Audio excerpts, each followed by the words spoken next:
자, 반갑습니다. 여러분과 통과를 함께하고 있는 김기현입니다요. 자, 이제 물리 파트, 운동량과 충격량.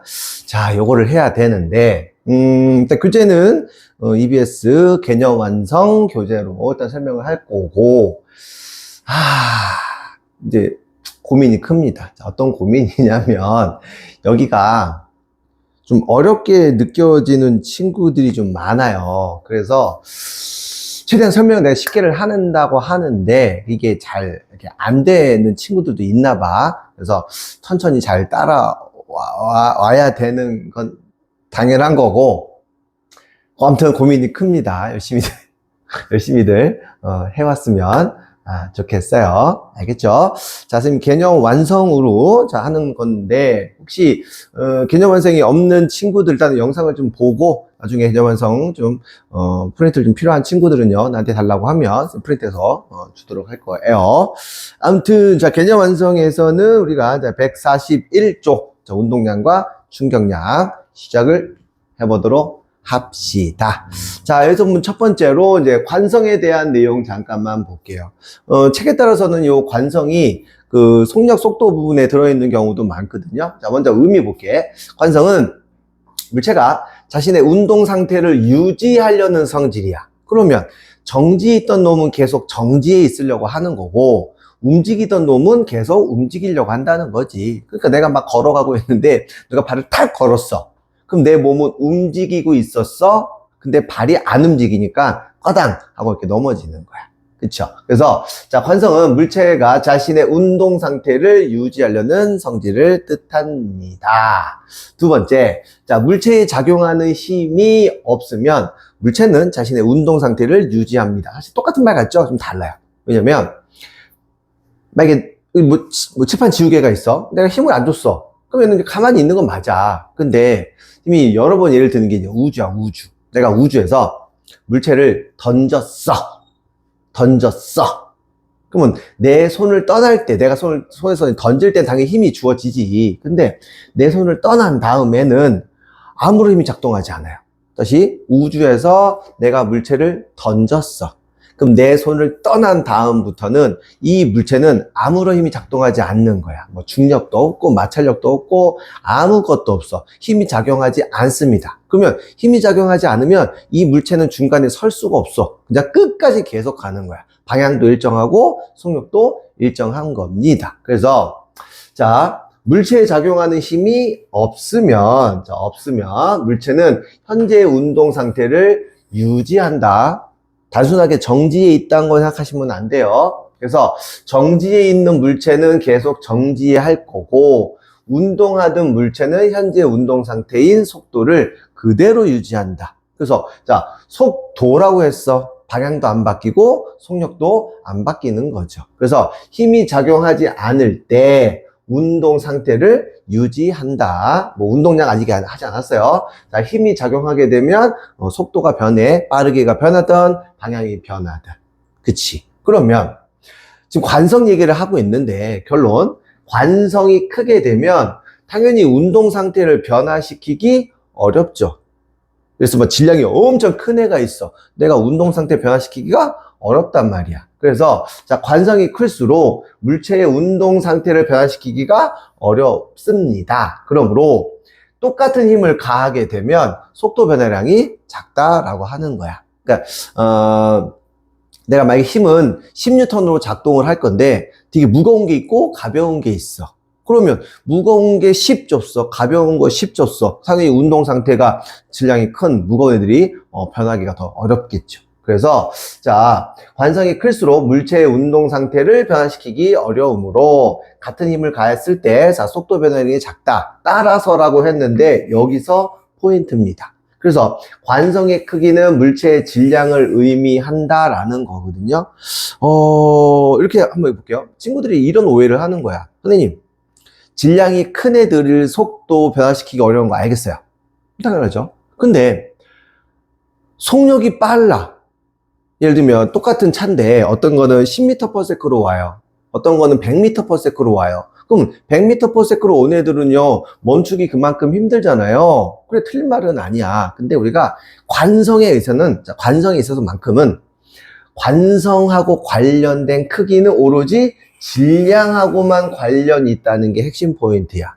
그럼 속력은 어떻게 된 거야? 그건 좀 다른 개념으로 넘어가기 때문에 우리는 괜히 거기서 깊게 안 들어가요. 그래서 머릿속에 이게 있어야 돼. 관성의 크기는 오로지 질량하고만 관련이 있습니다. 그래서 질량이 작은 물체는 똑같은 힘을 줬을 때 속력 변화시키기 쉽습니다. 질량이 큰 물체는 똑같은 힘이 주었을 때, 자, 속도 변화시키기 어렵습니다. 그래서 관성을 우리가 질량의 의미라고 생각한다는 거야. 그래서 오로지 관성은 질량하고만 관련이 있다.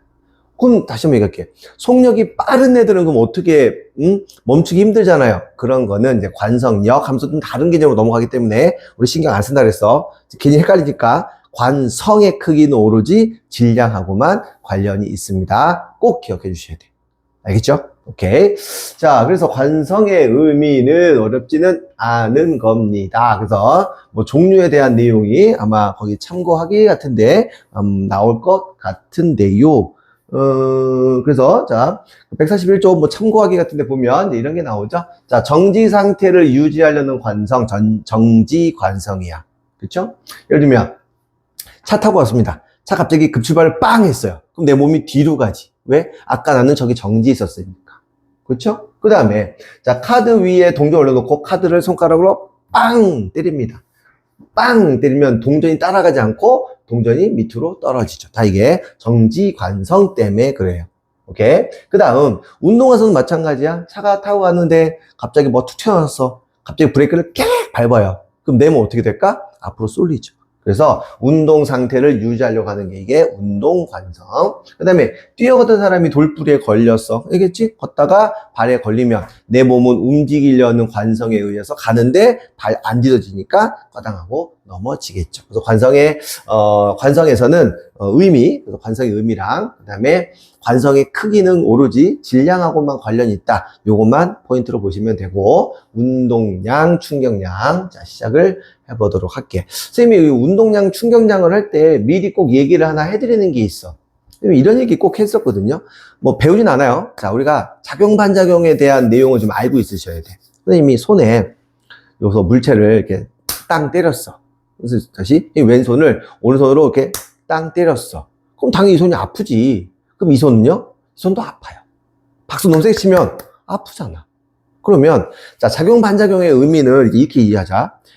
어떠한 상황에서건 여기 있는 애가 10으로 힘을 주면 무조건 얘도 10으로 주는 거야. 내 말 이해돼? 다시요. 자, 내가 칠판을 손으로 빵 치면 손이 아파. 왜? 칠판도 내 손을 때리기 때문에 그런 거야. 대신 내가 칠판을 10으로 때리면 칠판도 나를 10으로 때린다. 요런 의미만 좀 알고 시작을 합시다. 자, 첫 번째. 자, 운동하고 있는 물체가 있었어. 그 운동하고 있는 물체를 얘가 지금 오른쪽으로 움직이는지 왼쪽으로 움직이는지 막 표현을 하고 싶은 거라. 그래서 과학자들이 운동량이라고 하는 표현을 만들어냈어. 그래서 자, 운동량, 모멘텀, 좀 있어 보였나? 어쨌건 자, 운동하고 있는 물체가 갖고 있는 운동의 효과를 나타내는 물리량. 뭐 거창한 의미는 필요 없어요.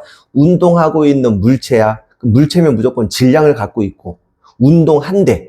그러면 속력을 갖고 있을 거 아니냐. 그러니까 질량하고 속력의 의미가 있는 거구나. 그래서 자, 움직이던 물체, 물론 정지에 있는 애들은요, 우리가 운동량 표현할 수 있습니다. 자, 앞으로 우리가 운동량은 기호로 쓸 때 어떻게 쓸 거냐면 P라고 써. P.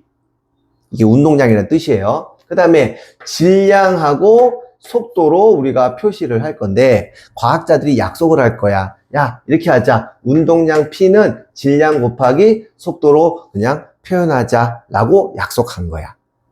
알겠죠? 이렇게 이해가 훨씬 더 편해요. 자, 운동하고 있는 물체가 갖고 있는 자, 상황을 표현하기 위한 걸 우리가 운동량, 계산하는 방식은 그냥 질량 곱하기 속도를 하기로 한 거예요. 예를 들어, 깜짝이야. 자, 예를 들어서 물체가 있어. 얘가 지금 2kg이고 오른쪽으로 만약에 얘가 3m/s로 움직인다고 합시다. 이 물체의 운동량이 얼마입니까? 라고 하면 그냥 질량 곱하기 속도를 하시면 된다고. 그러면 2 곱하기 3이니까 6입니다. 쓰시면 되는데 단위가 우선 조금 중요해. 단위는 과학에서 단위는 여러분 약분할 수 있는 건 약분하고 더 이상 약분되지 않는 거는 그냥 써요. 그러니까 얘는 킬로그램이고 미터/s니까 더 이상 약분되는 게 없어서 단위 자체는 그냥 킬로그램, 미터/s 이렇게 그냥 쓴다는 거야. 대신 운동하고 있는 방향을 표시를 하기 위해서 반드시 오른쪽이라고 이렇게 적어 주셔야 돼. 됐습니까? 그러면 오른쪽으로 이 물체는 6kg 미터/s의 운동량으로 움직입니다. 이렇게 표현하는 거야. 그래서 다시 한번 자 질량의 단위는 우리가 킬로그램, 그 다음에 속도, 속력, 자 미터/s를 이렇게 쓴다는 게 이게 운동량이야. 대신 이게 문제야. 그럼 얘는 오른쪽으로 움직여. 그럼 만약에 얘가 왼쪽으로도 간다고 칠게요. 그러니까 오른쪽으로 가는 거랑 왼쪽으로 가는 그 두 가지가 있다고 칠게. 헷갈리죠? 헷갈리니까 다시 그랬어요. 자, 똑같은 질량 2kg 물체를 내가 왼쪽으로 간다고 칠게요. 얘도 마찬가지로 3m/s로 움직인다고 칩시다. 그러면 얘의 운동량도 마찬가지로 얼마예요? 6. 단위는 킬로그램, 미터/s 이렇게 쓰시면 되는데 오른쪽으로 움직이는 거와 왼쪽으로 움직이는 거는 운동량이 다르지. 크기는 같지만 방향이 달라요. 그래서 약속 하나 하는 거야. 우리는 앞으로 오른쪽이든 왼쪽이든 방향을 정해. 그래서 기준을 나는 오른쪽으로 움직이는 걸 플러스로 둘래요. 저 왼쪽으로 움직이는 걸 플러스로 둘래요. 뭐 상관없어. 한쪽이 플러스 한쪽 마이너스야. 우리가 고1 통합과학에서는 양쪽으로 움직이는 건 배우지 위아래는 안 배우기 때문에 플러스 방향, 마이너스 방향으로 계산하시면 돼요. 그래서 나는 그냥 쓴 김에 여길 내가 플러스 방향이라고 할래요. 난 얘를 마이너스 방향이라고 할래요. 그 운동량은 마이너스 6kg 미터/s라고 쓰지만 계산도 그렇게 할 거지만 의미는 마이너스 방향으로 움직인다 이렇게 해석하시는 거예요. 이해되나요? 그래서 운동량 P는 다시 한번 운동량 P는 질량 M, 속도 V 곱하는 겁니다. 보통 방향을 표시할 경우는 우리가 화살표를 이렇게 위로 딱 표시해 주죠. 그렇죠? 화살표를 이렇게 표시해 주면 얘는 원래는 방향까지 포함을 시켜줘라. 근데 보통 쓰다 보면 좌우밖에 안 나오기 때문에 그냥 MV라고 쓰는 경우도 많습니다. 자, 그래서 물체의 질량이 같은 경우 속도가 클수록 운동량이 커집니다. 또 물체 속도가 같을 때면 질량이 클수록 운동량의 크기는 크다 이렇게 보시면 돼요. 그래서 머릿속에 운동량 P는 MV, P는 MV, P는 MV 꼭 기억하고 있으셔야 돼요. 알겠죠? P는 MV. 자, 얘기를 했습니다. 자, P는 MV. 다음 이제 충격량에 대한 내용을 할 거예요. 충격량. 자, 내가 좀 전에 아까 내가 무슨 얘기를 했냐면 제 손으로 벽을 빵 때렸어. 손 아파. 그렇죠? 손이 충격을 받죠? 그 충격을 얼만큼 받았는지를 계산하기 위해서 만든 공식이 충격량이야. 그러면 선생님이 이 벽을 칠 때 이렇게 턱 때렸어. 그럼 안 아플 수도 있어요. 그래서 얘를 내가 얼만큼 세게 쳤는지가 중요하거든. 이해되지? 내가 얼마만큼의 힘을 줬는지가 중요하기 때문에 힘의 크기가 중요하고 그 다음 내가 물체에 충격을 많이 주고 싶어. 되게 아프게 때리고 싶어. 그러면 선생님 손바닥을 때릴 때 이렇게 때리면 그럼 안 아파요. 근데 똑같은 힘이라도 얘를 뚱 하고 주면 좀 더 아플 수가 있어. 그래서 우리가 충격량을 따질 때는 얼마만큼의 힘을 줬는지 접촉 시간은 얼마인지 이게 되게 중요한 거야. 그 야구나 골프 뭐 다 마찬가지인데 야구 예를 들면 공이 날라와. 야구공 배트를 이렇게 가지고 톡 하고 이렇게 안 쳐요. 어떻게 되면 끝까지 쫙 하고 뻗습니다. 왜요? 공이 날라와 배트를 이게 아니야? 쭉 맞고 쭉 밀어줘야 내가 힘이 다 전달시킬 수 있는 거예요. 이해됐지? 그래서 충격량이라고 하는 거는 impulse, 그렇지? 물체가 받은 힘의 효과를 나타내는 물리량을 우리가 충격량이라고 하고요. 기호로 쓸 때는 I라고 쓸 거야. 충격량은 기호로 쓸 때는 I라고 쓸 거고, 그렇죠? impulse라서. 그 다음 힘은 우리가 보통 F를 많이 쓰죠. 기호. 시간의 기호는 우리가 time을 많이 줍니다. 그죠? T. 자, 예를 들어서 여기 물체가 있음. 자, 내가 이쪽으로 10N의 힘으로 줄 건데 접촉 시간이 몇 초였냐면 자, 3초였다고 칩시다. 3초는 우리가 자, 3세크 이렇게 표현하기도 하지.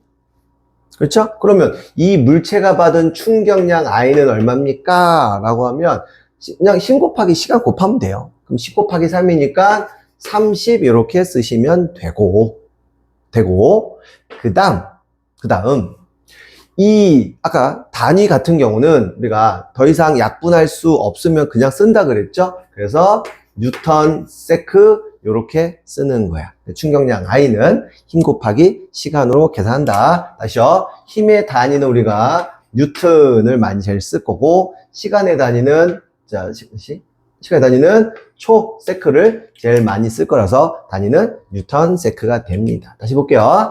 자, 물체에 가한 충격량이 뭡니까?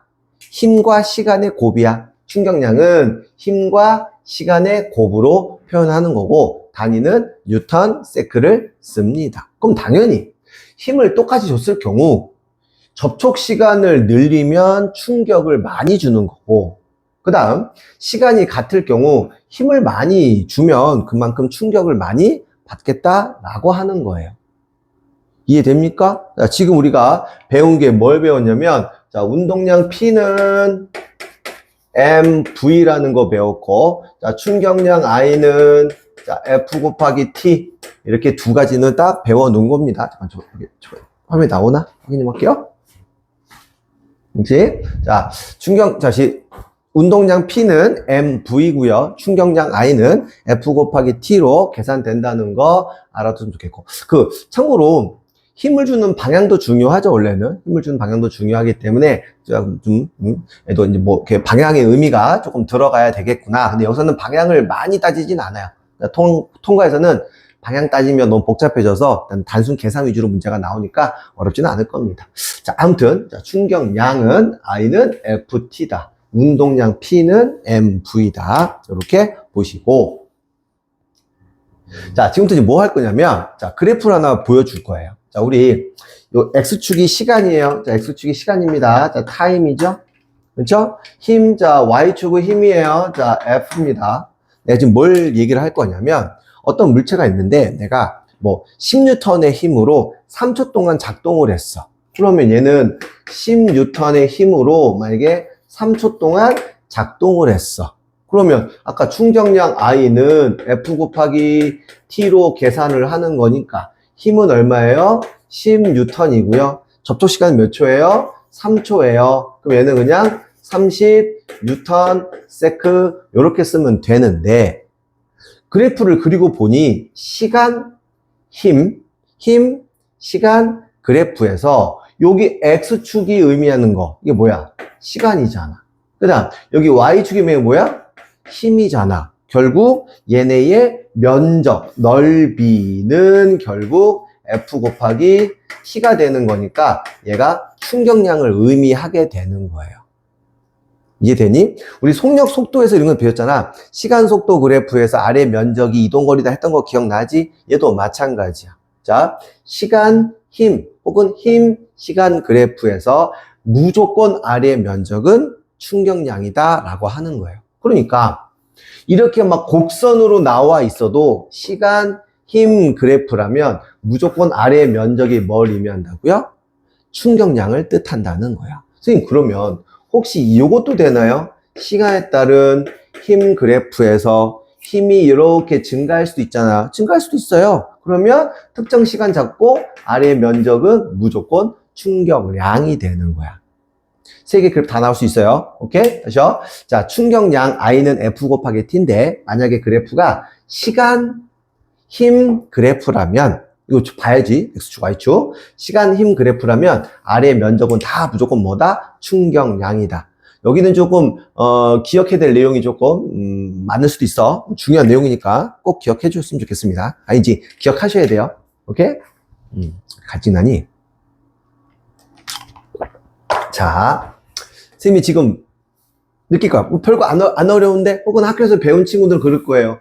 이게 개념이 이게 거의 다야. 거의 다인데 막상 문제는 안 풀려. 그래서 여기는 개념도 개념이지만 문제를 푸는 방식이 되게 연습을 많이 해야 됩니다. 오케이. 자, 다음 내용 나가도록 할게요. 지금 우리가 어디 걸 하고 있냐면 141쪽까지 얘기를 했고요. 자, 이제 142쪽에 대한 내용을 하도록 할게.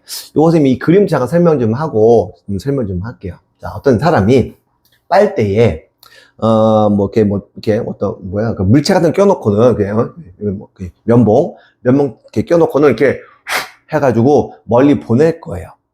그러면 멀리 보내려면 힘을 많이 주면 되죠. 그렇지? 그런데 그냥 이 힘을 끝내는 게 아니라 힘을 끝까지 주면 되잖아.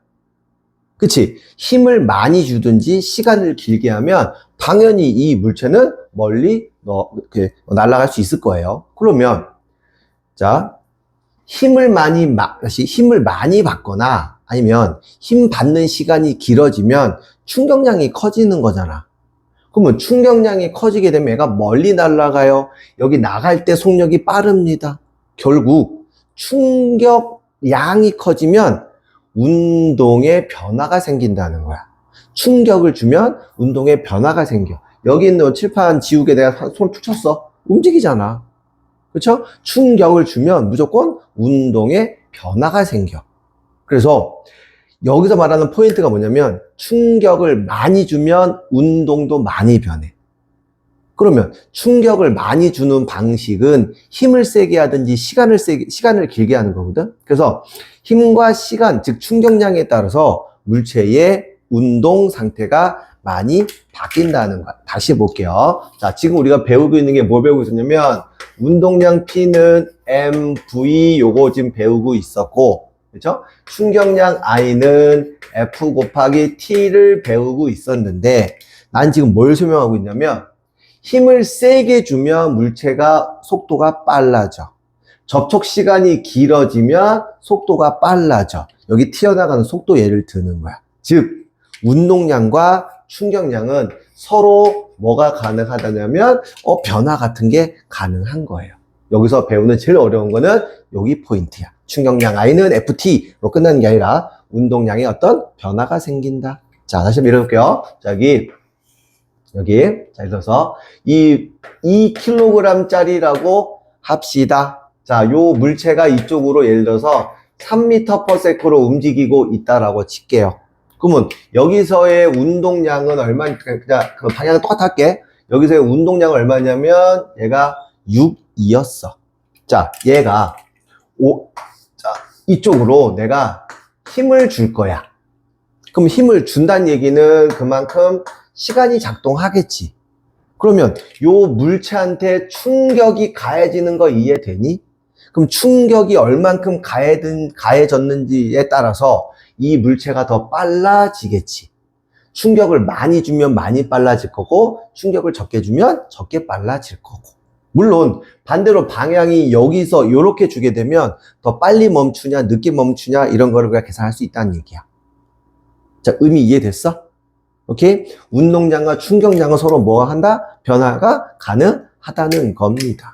오케이? 그러면 다시 이제 자, 운동량과 충격량의 관계가 있어. 자, 물체에 지금 물체에서 자, 얘가 움직이고 있어요. 움직이고 있는 애한테 FT, 델타 T라는 건 시간입니다. 그냥 시간 변화예요. 자, FT 충격을 가할 거야. 충격을 가하게 되면 얘는 속력에 변화가 생길 수도 있다는 거야. 이해할 수 있겠나? 그래서 우리가 어떻게 쓸 거냐면 이렇게 하는 거야. 자, 다시 갈게요. 충격량 I는 F 곱하기 T야. 얼마만큼 충격을 줬는지 따라서 운동에 변화가 생겨. 그럼 속도가 변하면 운동량이 변하는 거지. 그래서 이만큼 뭐가 되냐면 운동의 변화, 오랜만으로 운동량의 변화가 생길 수 있다는 거야. 그 우리가 운동량은 P라고 쓸 거고 보통 책에서는 이렇게 세모로 쓰면 이게 변화량이라는 뜻이에요. 다시 충격량 I는 F 곱하기 T로도 쓸 수 있지만 운동량의 변화량으로 쓸 수도 있다. 그러면 이 운동량의 변화라는 거는 이런 거 아니냐? 자, 우리 직선 좌표가 있어. 얘가 1이고 여기 3이에요. 요로 얼만큼 움직였어? 변화량이 얼마예요? 이만큼 변했지? 이걸 수학적으로 어떻게 되냐면 나중에서 처음을 빼는 거야. 1에서 3 빼는 게 아니라 나중에서 처음 뺍니다. 그래서 우리가 운동량의 변화는 자, 나중 운동량에서 처음 운동량을 빼주는 거야. 이해되니? 그래서 식 자체가 어떻게 우리가 변화가 가능하냐면 이렇게 가능하다는 거야. 충격량은 F 곱하기 T야. 물체에 충격을 가하면 충격량이 존재해. 그 충격량이 얼마에 따라서 속도가 변할 수 있음.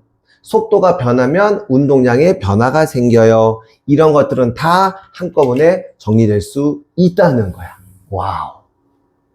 의미 이해돼요?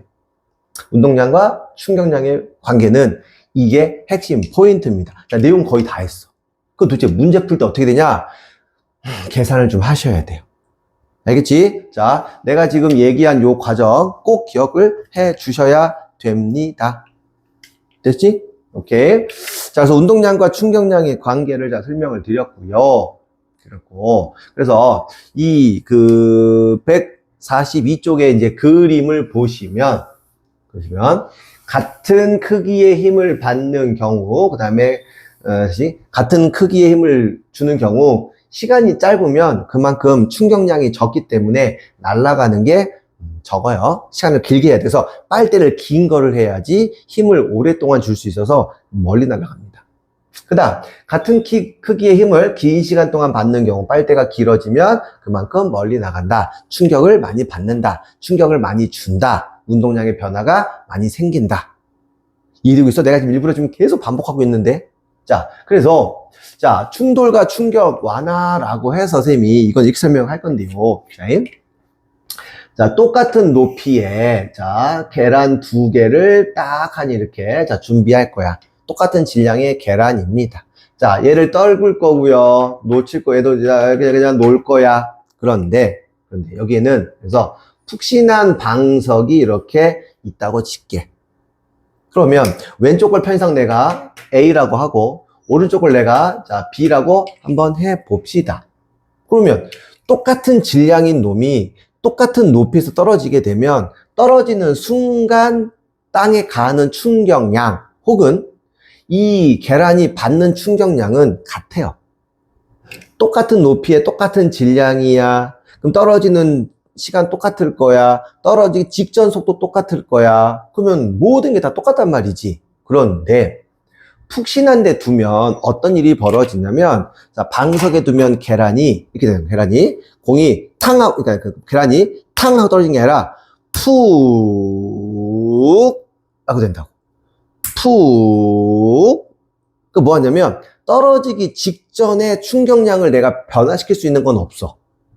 왜냐면 이미 계란을 놨기 때문에 떨어지기 직전 속력은 이미 정해져 있어. 하지만 접촉하고 있는 시간을 늘리게 되면 안 깨질 수 있다. 안 깨질 수 있다. 자, 이게 무슨 얘기냐면 자, 다시 볼게요. 자, 충격량 I는 자, F 곱하기 T예요.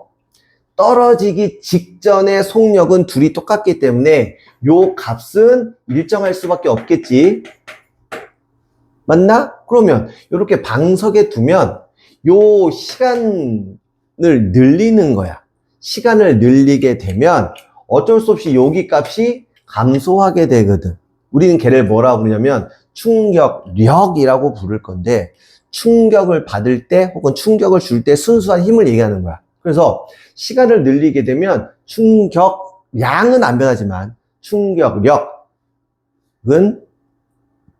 줄어들 수가 있다는 겁니다. 제 말 이해되나요? 그래서 자, 얘가 왜 안 깨지냐면 충격량은 자 여기에 충격량을 내가 A라고 할게요. 여기에 충격량을 내가 B라고 합시다. 떨어지기 직전에 충격량은 똑같아요. 그런데 여기에 F 곱하기 T랑 여기에 F 곱하기 T를 내 프라임 할게요. 그렇지? 요 전체 값은 같으나 얘는 시간을 키워서 깨지는 힘을 줄일 수 있다는 거야. 그래서 얘를 그래프로 그리시면 자 A는 시간 힘 그래프에서 짧은 시간 동안 자 요렇게 면적이 충격량이야. 여기 있는 B는 자 시간을 길게 이렇게 길게 해. 이게 충격량이야. 그럼 결국 받는 힘 자체가 다르다는 거지. 그래서 요 시간을 변화시켜주면 좀 덜 아프게 맞을 수 있다는 거예요. 무슨 얘기냐면 자 공을 던졌어. 그럼 공을 이렇게 땅 이렇게 받는 게 아니라 공을 이렇게 받으면 손이 덜 아프다는 거야. 충격량은 똑같아. 어쨌건 저기서 공이 날라와 이미 충격량은 정해져 있어. 좀 덜 아프게 받고 싶은 거야. 그래서 땅 받는 게 아니라 힘을 쭉 안쪽으로 당기면 접촉하는 시간을 늘리면 그나마 덜 아플 수 있다. 그래서 이게 충격력을 우리가 평균 힘이라고도 할 거예요. 이거 문제 풀면서 한 번 더 얘기할 거니까. 자, 이거 이해되나요? 자, 그래서, 자, 지훈아. 자, 물체가 같은 크기의 충격량을 만약에 받는다면, 시간에 따라서, 즉, 힘을 받는 시간이 길어지면, 접촉한 시간이 길어지면, 그만큼 평균 힘, 자, 문제에서는 충격력이라고도 많이 나와요. 힘이야, 힘, 충격력. 평균 힘의 크기는 작아지게 되는 거야. 덜 아프게 된다. 하지만 여기에 면적, 자 시간, 힘 그래프에서 아래 면적이 충격량이었어. 충격량은 똑같습니다. 이렇게 넓이는 똑같습니다. 그래서 A하고 B는 같은 크기의 충격량을 받았지만 B는 긴 시간 동안 힘을 나눠 받기 때문에 조금 덜 아프다. 이렇게 표현하는 거야. 그럼 이걸 가지고 어디 이용할 거냐면 안전장치에 이용을 하는 거죠. 자, 차 타고 가다가 사고가 딱 났어. 그러면 이미 사고가 났으면 충격량을 바꿔줄 수는 없어요. 속도를 내가 줄였어. 그럼 사고 안 나겠지. 그래서 이미 사고는 났어. 중요한 거는 차가 중요한 게 아니라 내가 안 다쳐야 돼. 그래서 그 내부에서 빵 하고 부딪힌 게 아니라 어떻게 해요? 에어백이 빵, 뽕, 뽕, 뽕 하고 터지면서 에어백과 나를 접촉 시간을 늘려주는 거야. 그럼으로써 충격을 완화시킬 수 있다는 거지. 이해되죠? 자, 그래서 물체가 받은 충격량, 자, 충격 완화라고 해서 자, 내용 자체는 어렵지 않죠? 자, 같은 충격량을 받아도 물체가 받는 평균 힘이나 최대 힘을 줄일 수 있는데 아픔 정도를 줄일 수가 있습니다. 이와 같이 물체가 받는 충격을 완화시키면 물체를 보호할 수 있습니다. 대표적인 예가 뭐냐면 자동차의 에어백, 뭐 범퍼, 뭐 그다음에 뭐 멀리 뛰기 할 때, 뭐 안전매트, 그다음에 뭐 공기충전 포장재 이런 것들은 다 안전장치가 된다. 뭐 해서 시간을 늘려서 충격량을 바꿔줄 수 없으니까 시간을 늘리는 거야. 스프링도 마찬가지고 번지점프도 마찬가지야. 알겠지? 오케이. 그래서 자동차의 안전장치, 자, 자동차의 에어백이나 범퍼 같은 경우는 충돌할 때 아무래도 시간을 최대한 늘려줍니다. 시간을 늘려주면 힘을 받는 정도가 나누어 받으니까 힘을 적게 받으면서 충격 완화시킬 수 있습니다요. 오케이. 자, 자동차의 안전띠는 이런 충돌 같은 상황에서 급격한 속도 변화에 이렇게 딱 막아주니까 앞으로 튀어나가는 걸 막아주기 때문에 그런 안전장치입니다. 요게 개념 다예요. 그렇지? 내 말 이해됩니까? 그러면 자 빈칸 잠깐 정리 한번 해볼게요. 자, 문제 다시 끊고 갈 거야. 자, 운동량은 물체의 운동 상태를 나타내는 물리량으로 질량과 속도의 곱이다. 그렇죠? 이거는 계산해 볼게요. 다음에 자 힘의 효과를 나타내는 물리량, 힘하고 시간이래요. F 곱하기 T죠? 그러면은 충격량, 시간입니다. 나는 이제 기호를 쓰지만 여러분 이제 한글로 쓰셔야 돼요. 자, 물체가 현재 운동을 유지하려는 성질을 우리가 뭐라 부르냐? 관성이라고 부릅니다. 4번, 같은 크기의 힘을 가했을 때, 자, 힘이 같아요. 힘은 같습니다. 물체가 받은 충격량의 크기는, 자, 충격량 I는 F 곱하기 T예요. 자, 힘이 일정하면 시간이 길어질수록 전체 값이 커지겠죠? 그래서 힘을 가한 시간이 길수록 증가한다, 커진다. 이렇게. 그렇죠? 5번, 같은 크기의 충격량을 받았어. 충격량은 I야. 그렇지? 봤을 때 충돌 시간이 뭐 할수록 힘의 크기가 줄어들어요. 충돌 시간이 길어질수록 힘의 크기는 줄어든다. 다시요. 충격량 I는 F 곱하기 T인데 얘는 이미 정해져 있대요. 자, 힘의 크기가 얘가 줄어들려면 얘가 늘어나야 된다. 여러분 얘기하고 있습니다.